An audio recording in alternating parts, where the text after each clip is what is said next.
ನಮಸ್ಕಾರ. Village culture ವಿಡಿಯೋಗೆ ಸ್ವಾಗತ. ಈ ವಿಡಿಯೋದಲ್ಲಿ ನಾನು ನಿಮಗೆ ನಮ್ಮ ಸೋಲಾರ್ ಸಿಸ್ಟಮ್ ಬಗ್ಗೆ ವಿಡಿಯೋ ಮಾಡಿದ್ದೆ, ಪಾರ್ಟ್ 1 ವಿಡಿಯೋ.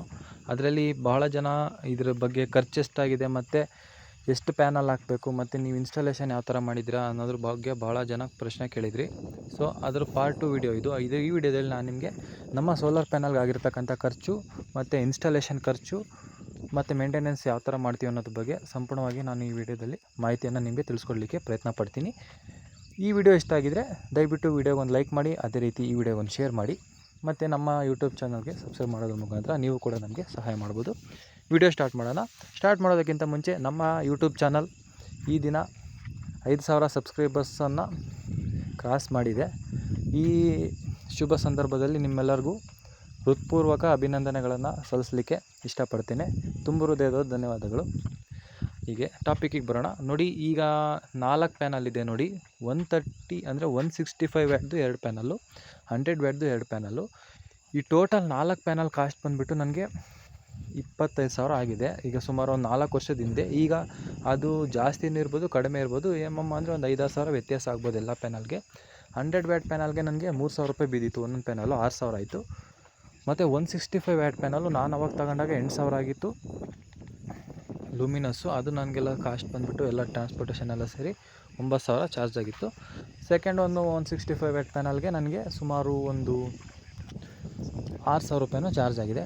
ಟೋಟಲಾಗಿ ನೀವೇ ಲೆಕ್ಕ ಹಾಕಿ. 11,000, 6 + 5 11 + 1 8, ಒಂದು 22,000 ಆಗಿದೆ. ಎಲ್ಲ ನನಗೆ ಟ್ರಾನ್ಸ್ಪೋರ್ಟೇಷನ್ ಎಲ್ಲ ಸೇರಿ ಒಂದು 25,000 ಆ್ಯಾವ್ರೇಜ್ ಬಂದಿದೆ, ವೈರಿಂಗು ಎಲ್ಲ ಸೇರಿಬಿಟ್ಟು. ಮತ್ತು ಈ ಪ್ಯಾನಲ್ ಬಂದುಬಿಟ್ಟು ಎಲ್ಲ ಪಾಲಿಕ್ರಿಸ್ಟಲಿನ್ ಪ್ಯಾನಲ್ಲು.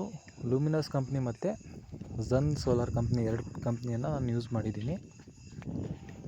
ಮೋನೋಕ್ರಿಸ್ಟಲಿನ್ ಸೋಲಾರ್ ಪ್ಯಾನಲ್ ಆದರೆ ಇನ್ನೂ ಎಫಿಷಿಯನ್ಸಿ ಚೆನ್ನಾಗಿರುತ್ತೆ. ಈಗೆಲ್ಲ ಇನ್ನೂ ಅಡ್ವಾನ್ಸ್ ಆಗಿ ಬಂದಿದ್ದೇವೆ ಬೈಫೇಶಿಯಲ್ ಸೋಲಾರ್ ಪ್ಯಾನಲ್ ಅಂತ. ಅಂದರೆ ಎರಡೂ ಕಡೆಯೂ ಸೋಲಾರ್ ಎನರ್ಜಿನ ಜನರೇಟ್ ಮಾಡ್ತವೆ.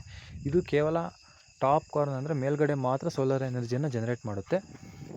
ಬಟ್ ಅವಾಗ ನಾವು ತಗೊಂಡಾಗ ನಮ್ಗೆ ಅದ್ರ ಬಗ್ಗೆ ಐಡಿಯಾ ಇರಲಿಲ್ಲ. ಬಟ್ ನನಗೆ ಈಗ 4 ಪ್ಯಾನಲ್ ಇರೋದ್ರಿಂದ ಒಂದು ದಿನಕ್ಕೆ ಸುಮಾರು 2.5 3 ಯೂನಿಟು, ಇನ್ನು ಸಮ್ಮರಲ್ಲಿ 3.5 4 ಯೂನಿಟ್ವರೆಗೂ ಎಲೆಕ್ಟ್ರಿಸಿಟಿ ಅಂತಕ್ಕಂಥದ್ದು ಪ್ರೊಡಕ್ಷನ್ ಆಗುತ್ತೆ. ಹಾಗಾಗಿ ನನಗೆ ಇದರಿಂದ ಯಾವುದೂ ರೀತಿ ನಷ್ಟ ಏನಿಲ್ಲ. ಮತ್ತು ಮೇಂಟೆನೆನ್ಸ್ ಬಂದುಬಿಟ್ಟು ಇದು ಮಳೆಗಾಲದಲ್ಲಿ ಯಾವುದೇ ರೀತಿ ಮೇಂಟೆನೆನ್ಸ್ ಇರೋದಿಲ್ಲ. ಯಾಕಂದರೆ ಧೂಳು ಏನಾದ್ರು ಕೂತ್ಕೊಂಡ್ರೆ ಮಳೆ ಬಂದಾಗೆಲ್ಲ ಹೋಗ್ಬಿಡುತ್ತೆ. ಆದರೆ ಬೇಸಿಗೆನಲ್ಲಿ ಮಾತ್ರ ಒಂದು ವಾರಕ್ಕೊಂದ್ಸತಿ ಸ್ವಲ್ಪ ನೀರು ಹಾಕ್ಬಿಟ್ಟು ವಾಶ್ ಮಾಡಿಬಿಟ್ರೆ, ಶಾಂಪು ವಾಟರಾಗಿ ವಾಶ್ ಮಾಡಿದ್ರೆ ಸ್ವಲ್ಪ ಡಸ್ಟ್ ಬಂದ್ರೂ ಜಾಸ್ತಿ ಬೇಗ ಅಟ್ರಾಕ್ಟ್ ಆಗೋದಿಲ್ಲ. ಆ ರೀತಿ ಮೇಂಟೈನ್ ಮಾಡ್ಬೋದು. ಇಲ್ಲಿ ನೋಡ್ತಾ ಇದ್ದೀರಲ್ಲ, ಇದು UTL ಸೋಲಾರ್ ಚಾರ್ಜ್ ಕಂಟ್ರೋಲರ್. ಇದು PWM ಕಂಟ್ರೋಲರ್ ಅಂತ ಕರೀತಾರೆ. ಇದ್ರ ಕಾಸ್ಟ್ ಬಂದುಬಿಟ್ಟು ನನಗೆ ಆವಾಗ 2,900 ರೂಪಾಯಿ ಆಗಿತ್ತು. ಈಗ ಎಷ್ಟಿದೆಯೋ ಗೊತ್ತಿಲ್ಲ. ಇದ್ರ ಕೆಪಾಸಿಟಿ ಬಂದುಬಿಟ್ಟು 50 ಆ್ಯಮ್ಸು. ಅಪ್ ಟು 500 ವ್ಯಾಟ್ ಸೋಲಾರ್ ಪ್ಯಾನಲ್ನ ಇದನ್ನೇ ಅಡ್ಜಸ್ಟ್ ಮಾಡ್ಬೋದು. ನಾನು ಇದಕ್ಕಿನ್ನೂ ಜಾಸ್ತಿನೇ ಅಡ್ಜಸ್ಟ್ ಮಾಡಿದ್ದೀನಿ, 530 ವ್ಯಾಟ್ನ. ಬಟ್ ಓಕೆ, ವರ್ಕೌಟ್ ಆಗ್ತಾಯಿದೆ. ಇದು ನಮಗೆ ಆಟೋಮೆಟಿಕ್ಕು ಇದೆ, ಮ್ಯಾನ್ಯಲ್ಲು ಇದೆ. ನಾನು ಇದನ್ನ ಯಾಕೆ ತೊಗೊಂಡಿದ್ದೀನಿ ಅಂದರೆ, ಡೈರೆಕ್ಟಾಗಿ ಸೋಲಾರ್ ಇನ್ವರ್ಟರ್ ತಗೊಂಡ್ರೆ ಅದು ಜಾಸ್ತಿ ಪ್ಯಾನಲ್ನ ಚಾರ್ಜಿಂಗ್ ಮಾಡಲಿಕ್ಕೆ ಯೂಸ್ ಆಗೋದಿಲ್ಲ. ಹಾಗಾಗಿ ಹೈಬ್ರಿಡ್ ಸಿಸ್ಟಮ್ ಮಾಡ್ಕೊಂಡಿದ್ದೀನಿ ಈ ಸೋಲಾರ್ ಕಂಟ್ರೋಲರ್ ಯೂಸ್ ಮಾಡಿಕೊಂಡು. ಇದು ನೋಡಿ ಇನ್ವರ್ಟರ್, ಎಕ್ಸೆಟ್ ಸ್ಟಾರ್ ಇನ್ವರ್ಟ್ರು. ಈ ಇನ್ವರ್ಟರ್ ಕಾಸ್ಟ್ ಬಂದುಬಿಟ್ಟು ನನಗೆ 7,000 ರೂಪಾಯಿ ಆಗಿದೆ. ಮತ್ತು ಈ ವಿ-ಗಾರ್ಡ್ ಬ್ಯಾಟ್ರಿ ನೋಡ್ತಾ ಇದ್ದೀರಲ್ಲ, ಇದು 135 ಆ್ಯಮ್ಸ್ ಪರ್ ಅವರ್ ಬ್ಯಾಟ್ರಿ. ಇದ್ರ ಕೆಪಾಸಿಟಿ ಅಂದರೆ 135 ಆ್ಯಮ್ಸು ಪರ್ ಅವರ್ಗೆ ಇದು ಔಟ್ಪುಟ್ ಬರುತ್ತೆ ಮ್ಯಾಕ್ಸಿಮಮ್ಮು. ಮತ್ತು ಇದ್ರ ಕಾಸ್ಟ್ ಬಂದುಬಿಟ್ಟು 11,000. ಆ ಕಡೆ ನೋಡ್ತಾ ಇದ್ದೀರಲ್ಲ, ಅದು 150 amps per hour Exide battery. ಅದ್ರ ಕಾಸ್ಟ್ ಬಂದುಬಿಟ್ಟು ಸುಮಾರು 14,000 ಖರ್ಚಾಗಿದೆ. ಈ ಟೋಟಲಿ 2 ಬ್ಯಾಟ್ರಿ ಸೇರಿಬಿಟ್ಟು ನನಗೆ 25,000 ರೂಪಾಯಿ ಖರ್ಚಾಗಿದೆ. ಮತ್ತು ಇನ್ವರ್ಟರ್ ನೋಡ್ತಾ ಇದ್ದೀರಲ್ಲ ಮೇಲ್ಗಡೆ, ಎಕ್ಸೈಡ್ ಇನ್ವರ್ಟ್ರು. ಇದ್ರ ಕಾಸ್ಟ್ ಬಂದುಬಿಟ್ಟು ನನಗೆ 7,000. ಲೆಕ್ಕ ಹಾಕಿ 25 + 7 32,000 ರೂಪಾಯಿ. ಮತ್ತು ಈ ಸೋಲಾರ್ ಚಾರ್ಜ್ ಕಂಟ್ರೋಲರ್ ನೋಡ್ತಾ ಇದ್ದೀರಲ್ಲ, ಈ ಸೋಲಾರ್ ಚಾರ್ಜ್ ಕಂಟ್ರೋಲರ್ ಕಾಸ್ಟ್ ಬಂದುಬಿಟ್ಟು 2,900 ರೂಪಾಯಿ. 3,000 ಕಟ್ಕೊಳ್ಳಿ. ಅಲ್ಲಿಗೆ ಎಷ್ಟಾಯ್ತು ಹೇಳಿ? 25 + 1 6 7 ಅಲ್ಲಿಗೆ 3 ಸೇರಿ 35,000 ರೂಪಾಯಿ ಆಯಿತು. ಸೋಲಾರ್ ಚಾರ್ಜ್ ಕಂಟ್ರೋಲರು ಮತ್ತು ಇನ್ವರ್ಟ್ರು ಮತ್ತು ಬ್ಯಾಟ್ರಿ ಸೇರಿ 35,000. ಸೋಲಾರ್ ಪ್ಯಾನಲ್ ಒಂದು 25,000. 60,000 ರೂಪಾಯಿ ಆ್ಯಾವ್ರೇಜಾಗಿ ನಂದು ಕಾಸ್ಟ್ ಬಂದಿದೆ.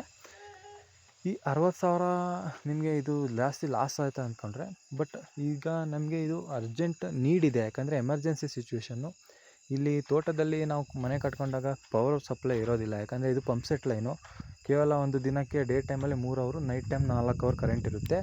ಅದು ಈಗ ವೋಲ್ಟೇಜ್ ಕಡಿಮೆ ಇರುತ್ತೆ ಮತ್ತು ಮಳೆಗಾಲದಲ್ಲಿ ಕರೆಂಟೇ ಇರೋದಿಲ್ಲ, ಗಾಳಿ ಮಳೆ ಆದ್ರೂ ಕರೆಂಟ್ ಇರೋದಿಲ್ಲ. ಆ ರೀತಿ ಇರೋದ್ರಿಂದ ಇದು ನನಗೆ ತುಂಬ ಬೆನಿಫಿಟ್ ಆಗಿದೆ.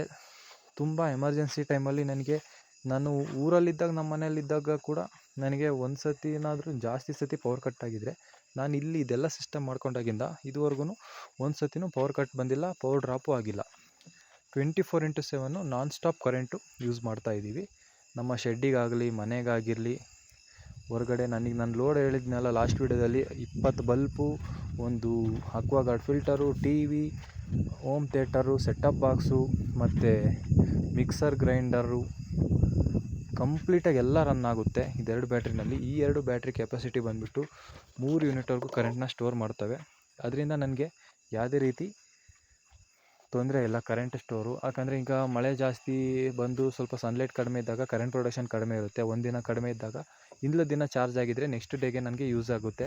ಯಾಕಂದರೆ ಮಳೆ ಜಾಸ್ತಿ ಬಂದಾಗ ಟೆಂಪ್ರೇಚರ್ ಕಡಿಮೆ ಇರುತ್ತೆ. ಹಾಗಾಗಿ ಆ ಟೈಮಲ್ಲಿ ಸನ್ಲೈಟ್ ಕಡಿಮೆ ಇದ್ದಾಗ ನನ್ನ ಬ್ಯಾಟ್ರಿ ಸ್ಟೋರೇಜ್ ಜಾಸ್ತಿ ಇರೋದ್ರಿಂದ ಕಂಪ್ಲೀಟಾಗಿ ಯಾವುದೇ ರೀತಿ ತೊಂದರೆ ಇರೋಲ್ಲ. ಇದು ಕೂಡ 1 kV ಇನ್ವರ್ಟರ್ ಆಗಿರೋದ್ರಿಂದ ಅಪ್ ಟು ನಾನು 1 ಕಿಲೋವ್ಯಾಟ್ವರೆಗೂ ಲೋಡ್ ಹಾಕಿದ್ರೂ ನಡೆಯುತ್ತೆ. ಸ್ನೇಹಿತರೆ, ಈ ಮಾಹಿತಿ ನಿಮಗೆ ಇಷ್ಟ ಆಗಿದ್ದರೆ ವಿಲೇಜ್ ಕಲ್ಚರ್ ವಿಡಿಯೋ ಯೂಟ್ಯೂಬ್ ಚಾನಲ್ಗೆ ಸಬ್ಸ್ಕ್ರೈಬ್ ಮಾಡಿ. ಅದೇ ರೀತಿ ನೀವು ಇದೇ ರೀತಿ ಸಪೋರ್ಟ್ ಮಾಡ್ತಾಯಿದ್ರೆ ನಾನು ಇನ್ನೂ ಒಳ್ಳೆಯ ಕಂಟೆಂಟನ್ನು ಇನ್ನೂ ಜೆನ್ಯೂನ್ ಆಗಿ ನಿಮ್ಮ ಮುಂದೆ ತರಲಿಕ್ಕೆ ಪ್ರಯತ್ನ ಪಡ್ತೀನಿ. ಈ ಮಾಹಿತಿ ಇಷ್ಟ ಆಗಿದ್ದರೆ ನಮ್ಮ ವಿಡಿಯೋಗೊಂದು ಲೈಕ್ ಮಾಡಿ. ಅದೇ ರೀತಿ ನಮ್ಮ ವಿಡಿಯೋನ ಆದಷ್ಟು ಜಾಸ್ತಿ ಜನಕ್ಕೆ ಶೇರ್ ಮಾಡಿ. ಈ ವಿಡಿಯೋ ಇನ್ನೂ ಹೆಚ್ಚು ಜನಕ್ಕೆ ರೀಚ್ ಆಗೋ ರೀತಿ ಮಾಡೋದ್ರ ಮುಖಾಂತರ ನೀವು ಕೂಡ ನಮಗೆ ಸಹಾಯ ಮಾಡ್ಬೋದು. ಧನ್ಯವಾದಗಳು.